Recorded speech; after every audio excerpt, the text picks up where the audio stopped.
क्या तुम बता सकते हो कि पिछले जन्म में तुम्हारे किस रिश्तेदार ने तुम्हारे लिए कितना विलाप किया था? नहीं केशव, ये मैं कैसे बता सकता हूं?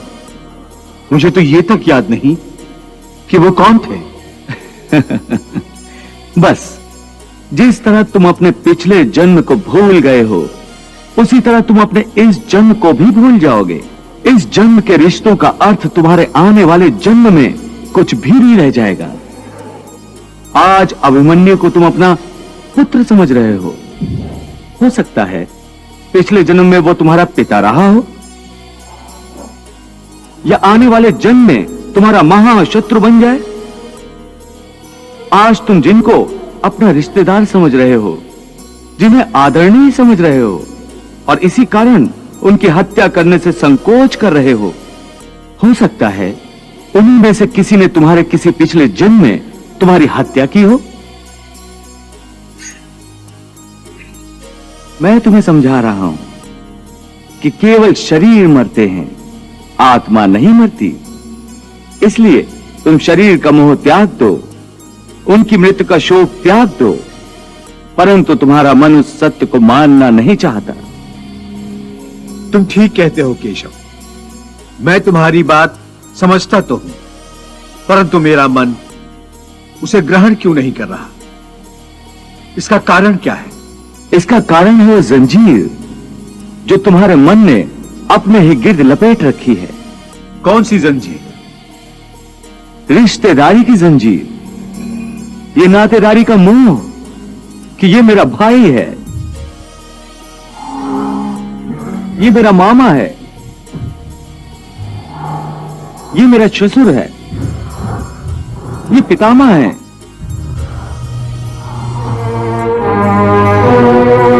तुम ठीक कहते हो कि रिश्ते नातों की जंजीरों ने मुझे चारों तरफ से जकड़ रखा है, परंतु मैं इस जंजीर को कैसे तोड़ दूं?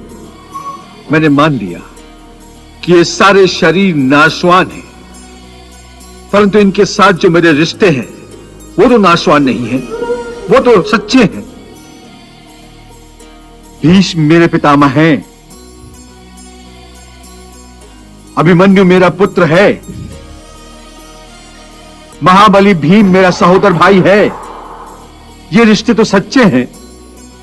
भले इन सब के शरीर मर जाएंगे, परंतु इन सब के साथ जो मेरे रिश्ते हैं वो तो नहीं मरेंगे। जैसे आज मेरे पिता महाराज पांडु का शरीर नहीं है, परंतु मेरे पिता आज भी महाराज पांडु हैं। पिता पुत्र का तो वो पवित्र रिश्ता समाप्त नहीं हुआ। इन रिश्तों की पवित्रता पर मैं कैसे प्रहार करूं? शरीर को भूल जाओ, परंतु अपने दादा के रिश्ते पर तीर कैसे चलाऊं? अपने भाई के नाते पर तलवार कैसे उठाऊं? अर्जुन, ये रिश्ते, ये नाते सब इस जन्म के हैं। इस जन्म से पहले या इस जन्म के पश्चात इन रिश्तों का कोई अस्तित्व नहीं रहता। ये काका, मामा, भाई, पुत्र, पितामह पिछले जन्म में कहां थे? तुम्हारे क्या लगते थे? और अगले जन्म में ये क्या होंगे, कहां होंगे? इसका उत्तर है तुम्हारे पास? नहीं केशव। इसीलिए कहता हूं कि जब शरीर नाशवान है तो ये रिश्ते भी नाशवान हैं, क्योंकि ये सब नाते शरीर के हैं। और ये जो तुमने अपने पिता का उदाहरण दिया कि उनका तुम्हारा पिता पुत्र का नाता तो समाप्त नहीं हुआ, तो यह भी तुम्हारा भ्रम है, अज्ञान है। केवल तुम्हारे मन में अभी तक वो रिश्ता जीवित है, क्योंकि तुम अभी तक उसी जन्म में हो, परंतु तुम्हारे पिताश्री इस समय जिस योनि में भी होंगे, उनके लिए वो रिश्ता समाप्त हो चुका है। पिता की बात छोड़ो, अपनी बात करो। पिछले जन्म में जब तुम्हारी मृत्यु हुई होगी, उस समय तुम्हारे सब संबंधी रिश्तेदार रोए होंगे। तुम्हारी पत्नी ने, तुम्हारे पुत्रों ने बहुत विलाप किया होगा, परंतु आज इस जन्म में तुम्हें याद भी नहीं कि किस किस ने तुम्हारी मृत्यु पर विलाप किया था। आज तुम्हारे लिए उनका या उनके रोने धोने का कोई मोल नहीं। इसलिए समझा रहा हूं कि ना किसी के मरने का शोक करो, ना किसी के साथ नाता टूटने का दुख मानो। वैसे भी मेरी माया इतनी प्रबल है अर्जुन कि जिन्हें तू समझता है कि तेरी मृत्यु के बाद शोक करेंगे, सारा जीवन रोते रहेंगे, वो भी असत्य है। मेरी माया के प्रभाव से थोड़े ही दिनों के बाद उन रोने वालों को तू फिर हंसता खेलता देखेगा। मित्र 4 दिन रोता है, भाई 10 दिन रोता है, पत्नी उससे अधिक रोती है, माता सबसे अधिक समय तक रोती है, परंतु सबके आंसू धीरे धीरे सूख जाते हैं और उन आंखों में फिर से नए नए सपनों की रोशनी चमकने लगती है। क्या तुम बता सकते हो कि पिछले जन्म में तुम्हारे किस रिश्तेदार ने तुम्हारे लिए कितना विलाप किया था? नहीं केशव, ये मैं कैसे बता सकता हूं? मुझे तो ये तक याद नहीं कि वो कौन थे। बस जिस तरह तुम अपने पिछले जन्म को भूल गए हो, उसी तरह तुम अपने इस जन्म को भी भूल जाओगे। इस जन्म के रिश्तों का अर्थ तुम्हारे आने वाले जन्म में कुछ भी नहीं रह जाएगा।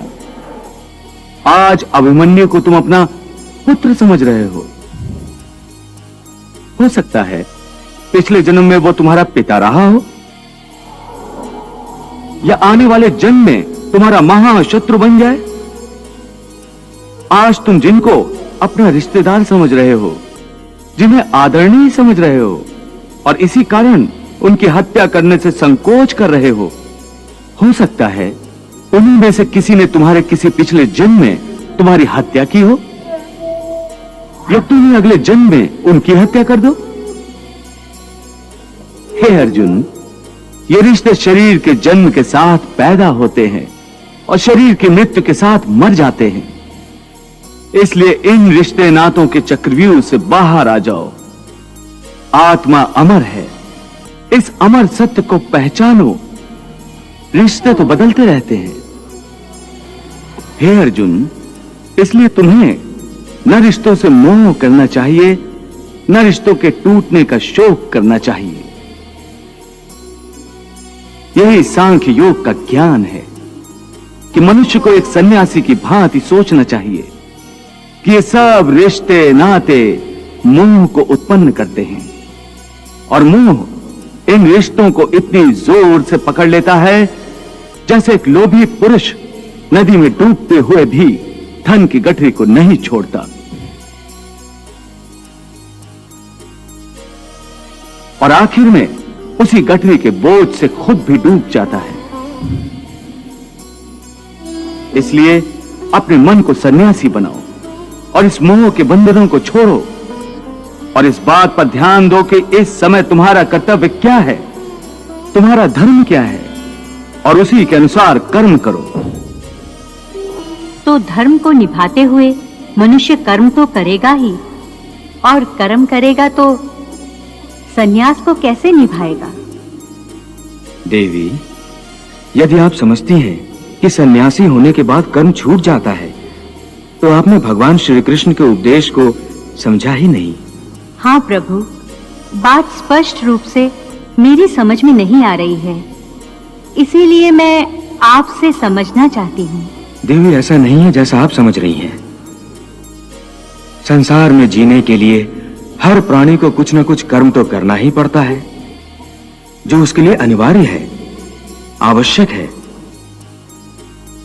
जैसे पेट की भूख मिटाना हर जीव के लिए अति आवश्यक है,